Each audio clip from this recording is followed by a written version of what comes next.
Hi, I'm Jan Kowalski with Slate I Incorporated, and tonight we're going to be discussing my favorite subjects, which happen to be baseball and politics. This is a live interactive show. We're streaming live on CAN TV, Channel 21, and also cantv.org/hotline. And of course, tonight we're going to be discussing baseball and politics. Some people might say, what does baseball and politics have to do with one another? Well, let me tell you. In both baseball and politics, there's a winner and there's a loser. In addition, in baseball, there's no crying. And let's hope in politics there's no crying as well. For the next 25 minutes, you are more than welcome to join the discussion by calling in to the number displayed on your screen. This is a live interactive program. The phone number that I have here is 312-738-1060. And I'm Jan Kowalski, and I'm here on behalf of my sponsor, which is Slate I Incorporated.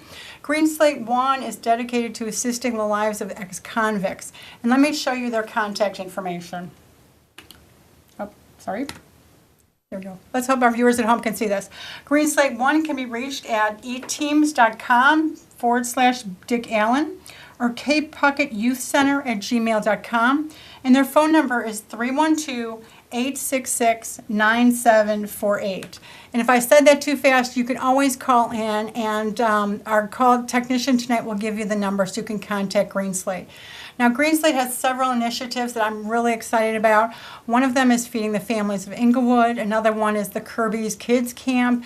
And of course, they've got a program through the Circuit Court of Cook County that provides for your community service hours. So if you have community service hours you need to fulfill for court, by all means, please call Slate. And if you need that number again, please call the number on your screen. And I'm Jan Kowalski. I'm an attorney in Chicago. And I'm here on behalf of Slate. And to help you, let me just show you. That's my name. It's Kowalski. And some people might be a little confused because it is a Polish surname. So I have my little friend here. Isn't it cute? That's my little koala bear. And he's on his skis. He's giving you the thumbs up.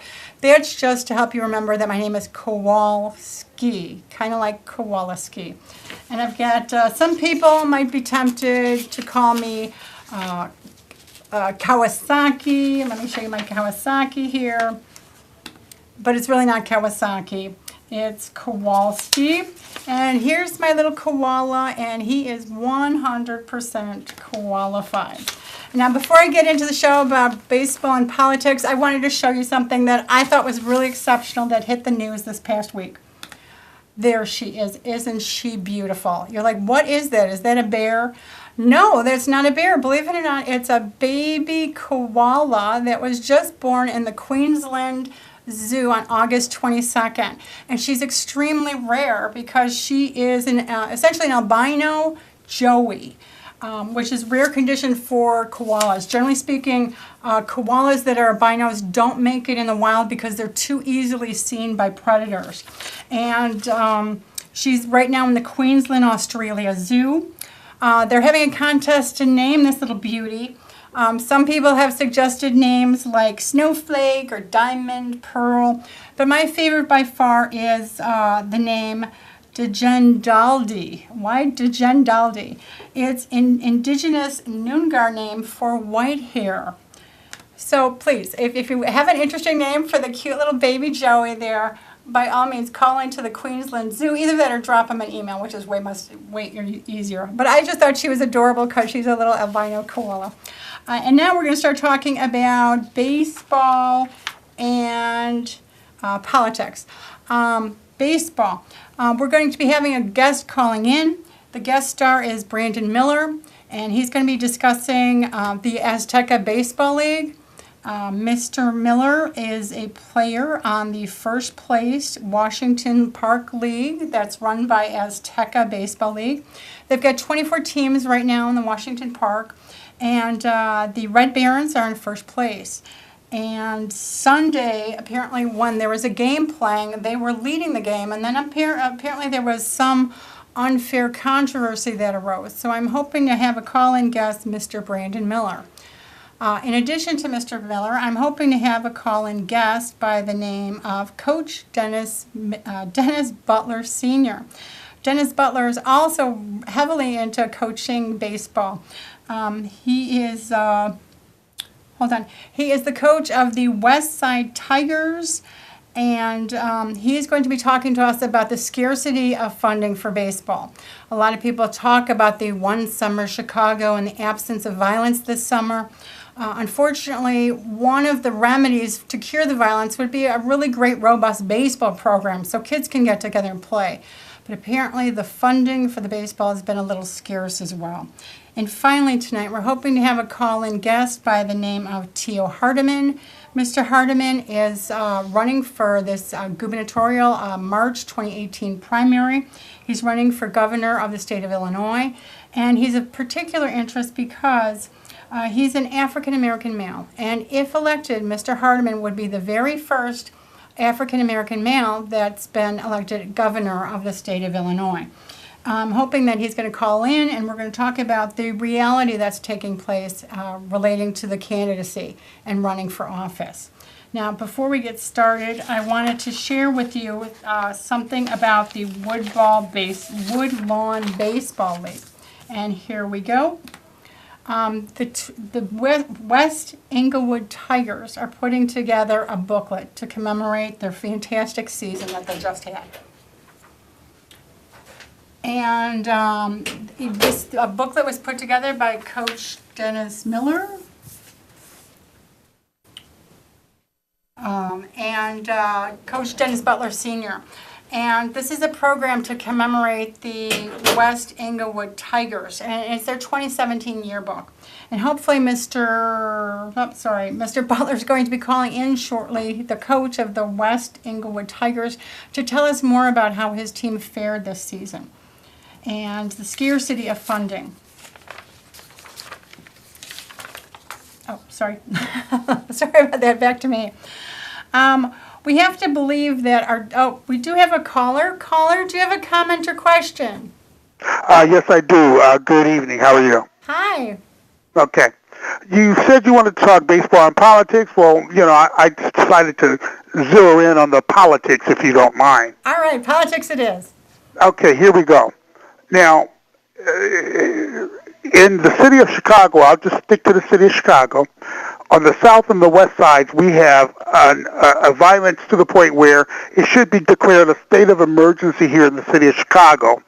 Now, the thing that's perplexing is that this violence has been going on in the same two areas for 40 years. So then, as a reasonable person, one would think that, well, wait a minute. If the violence in the city of Chicago, the death, the murder, the shootings, the wanton lawlessness is really occurring in only two sides of the city, why is it that in 40 years we have not been able to get control of those two sides of the city? I'll tell you why. Tell me why, caller. Okay, thank you. We've had Democratic leadership that's been running Chicago for maybe the past 70 years. They certainly have the technology. They certainly have the manpower. The federal government can even be called in to assist them. But they haven't had the desire. Now, because it's only black and brown people getting murdered, I guess it's like, well, hey, we have a hands-off approach. If something is, exorbitant, we'll do the cursory things. But in terms of, as Einstein would say, I'll just leave you with this, as Einstein would say, if you keep doing the same thing over and over again and hoping for a different result, you're clinically insane. We have clinically insane policies being employed on the south and the west sides of this city by people that don't care. So as citizens, what do? We need to have term limits. We need to move these people out by force because they'll sit there and do nothing as they have done nothing for the last 40 years. And we've had, can you imagine the number of families that have been impacted by violence, that have been impacted by... I'd say devastated. It devastates families and communities. It really does.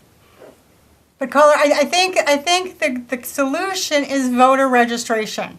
Because you can't expect to change a system that doesn't work unless you're part of it. Unfortunately, I've run into people that just don't care to be involved with the system. They suggest that why should I bother vote because my vote means nothing.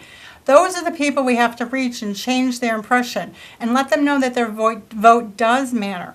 We need to conduct a registration drive. If we don't register all these people to vote, then we will have the same result. And you're right, it will be insanity because we're expecting a different result when we have the same people not voting. Thank you for your call, caller. Do we have another caller? Caller? Hello, how are you? Hi. This is Coach Butler with the West Englewood Tigers. Yay, I Coach was just, Butler. I'm so glad you called in. Thank you for calling, sir. Did you see I had up yeah. your little brochure here? Oh, you do? Thank you. Can you see it, Coach? Yes, I see it. There's the Thank you very much. 2017 yearbook, Coach. Thank you very much. That's my team. We're the West Englewood Tigers, and we're trying to recruit. What the last caller was talking about. I must agree with him. And at the same time, I will say this.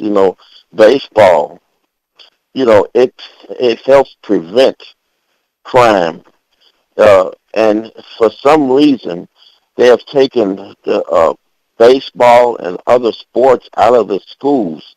And as your the former caller has said, it seems like something deliberate, and I just believe it's the same thing. It's an attack on us. They're taking baseball out of the schools. A lot of the elementary schools don't have it, and they should have it. If they had something for the children to learn other than just academics, or they would motivate that child to play, to become a better student. But if they're taking all that out of Coach, the let me school, ask you, how does playing baseball help children become better students? for one thing, it gives them the they would think about going to a higher education, getting a higher education. For example, we have at Kennedy King there's a baseball field, and Kennedy King doesn't have a baseball team. If Kennedy King had a baseball team, we probably would have 20 to 25 young men playing baseball and aspiring to become uh, major college baseball players, instead of those 25 young men not having that, and not having, so therefore they don't have the goal, and now they're on Let the me street. ask you, Coach, how come Kennedy King does not have a baseball program? Do you know? They do have a baseball field. A field, yes, but they They don't have a program. There's no college kids playing baseball at Kennedy King, Yes, there's no college kids playing baseball at Kennedy King, but they and do that's have a something field. and they do have a very beautiful stadium over there, A and stadium, no less. that would How be come 25. there's no college kids playing baseball on the beautiful stadium? I think you want me to say it's because it's deliberate. It's deliberate, and those young men who could be playing baseball, they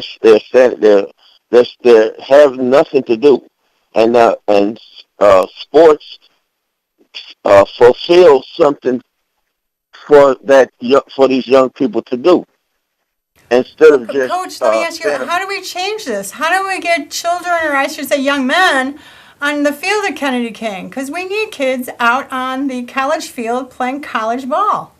How do we change that? yes, you're right. We're going to have to do something about the politicians who don't evidently don't seem to understand. Well, let me We're ask you, going to is do there something about it. funding? Does anyone fund college baseball, or even for that matter, high school baseball? I know one thing: it doesn't cost. It costs much more to keep a person in the penitentiary than it does to have a baseball team. Well, definitely. Let me ask you, you're part of the West Englewood Tigers. You're the coach. So how do you manage the finances for getting the team in play? How do I? How do you get the team on the field? Is there no funding for We, your league? yes, we do have fundraisers. But fundraisers.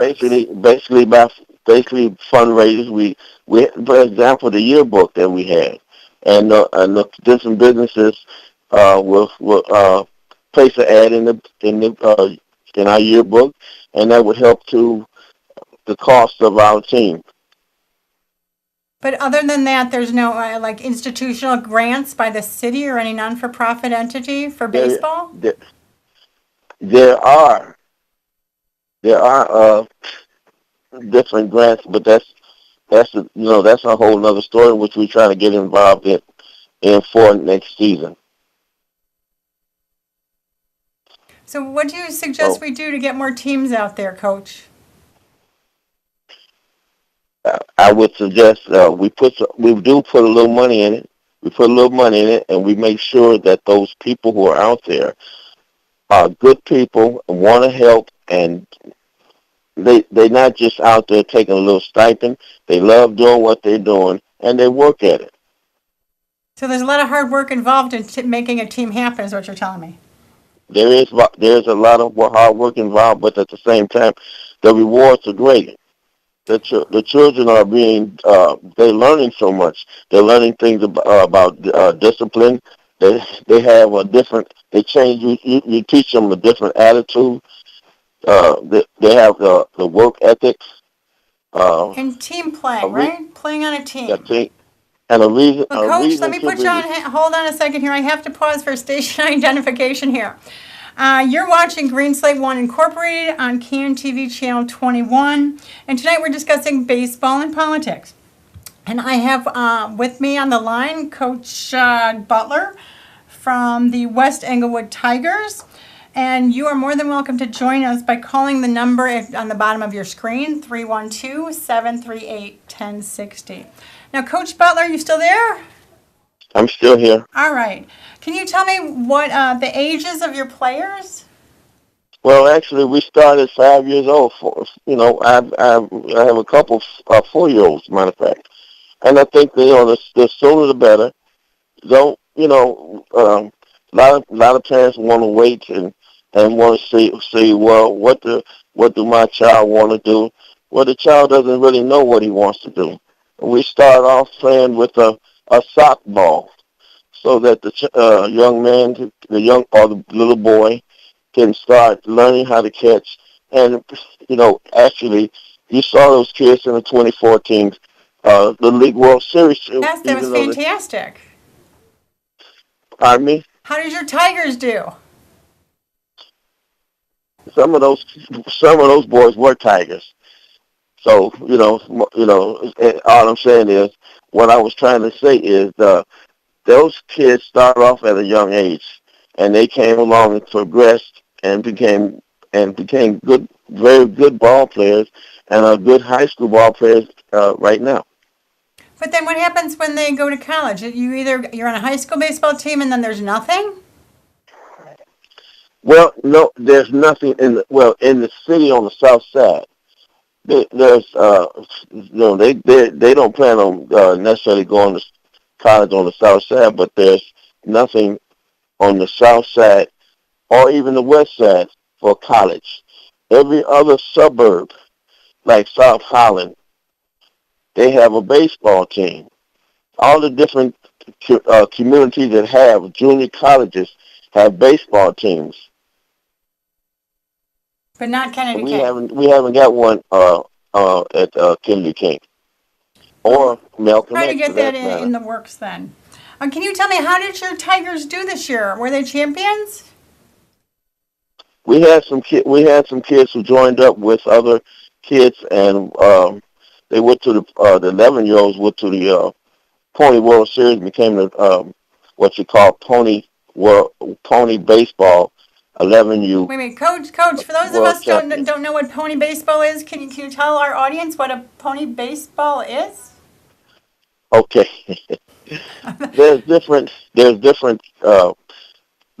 like little league. There's different categories, or there's different organizations.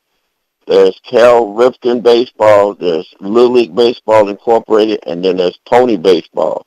Those are the three major baseball tournaments, or three major baseball organizations in the country. Oh, And so they they became the have Pony. tournaments. These pony leagues, I guess. They have tournaments in Pony. It's called Pony Baseball. They have tournaments all the way from a 12-year-old, well, that's from 15 14, 13, 11-year-olds, 12-year-olds. They have different tournaments that you go in, that you in, and they might play them. It's a national or international tournament. All right, and so how did your West Englewood Tigers do this year? I I think I just tried to explain to you that we joined up with a pony baseball league, and our 11-year-olds became the world champions. And how did that happen? It sounds I, like in order to be a world champion, isn't there like a lot of traveling that's involved?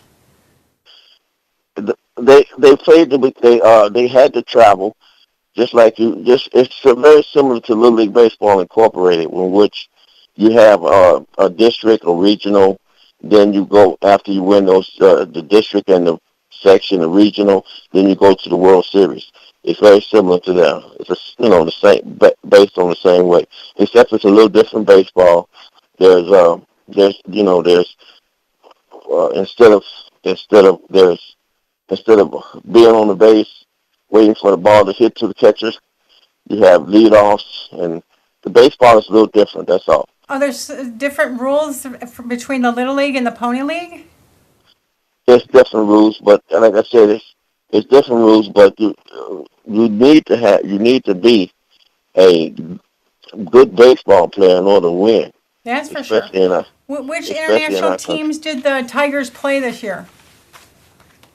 How many teams? No, you must have played some international team to be a world champion. Yeah, they played Mexico. They played the team from Virginia. They played a team from Georgia. Um, um, a team from Ohio. That's how they did that. That's an awful lot of baseball playing. Well, congratulations to you, Coach. It is quite an accomplishment to have a World Series Pony League champions, the West Englewood Tigers. Thank you. And I appreciate being able to talk to you and inform Coach, you before I let could. you go, I was going to ask you about the parents. To some extent, you have to have a large parent involvement in this. You just have to. Kids don't become champions without support at home. Or is this all you're doing? To what extent do the parents participate in the league, and to what extent do the coaches? Can you tell our viewers about that? Of course, you need the parents. You need parents who understand. Well, basically, a lot, like I was trying to express to you, many of our parents don't really understand the advantages of having their children start in baseball. A lot of, for some reason, the young men, or possibly they can see the football players who are African Americans. They can see basketball players who are African Americans, and that's what attracts the young men, being able to just see their people playing in a professional level. In baseball, you might see, like for example, the Cubs might have one or two ball players that are African Americans, and one or two on the Sox that are African Americans, maybe one on the field. So you need role models that are superstars on professional teams. Is that what motivates the boys to join the league? That has a lot to do with it. It didn't have a lot to do with the parents who don't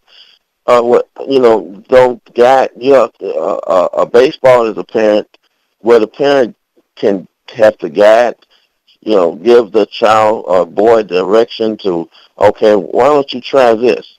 And that would change that child. And of course, there are, we do have parents.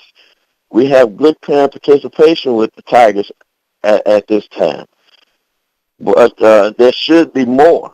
There should be more parent participation and child participation as well. Perhaps if we had more funding, we could solve this problem. Coach, I want to thank you for calling in. I appreciate your input on this, and I certainly hope that we can get some baseball funding in place. Well, I tried to explain it the best I could. And thank you, audience, for watching and participating in today's show. I'm Jan Kowalski with Green Slate I Incorporated, and my guest tonight has been Coach Dennis Butler Sr., coach of the West Englewood Tigers, champion Pony League players for this year. And tonight, we remember once again Robert Cooley, our dear friend that was senselessly murdered on the July 4th weekend, in the 100 people that were murdered so far in July this summer. And we want to thank you and have a good night.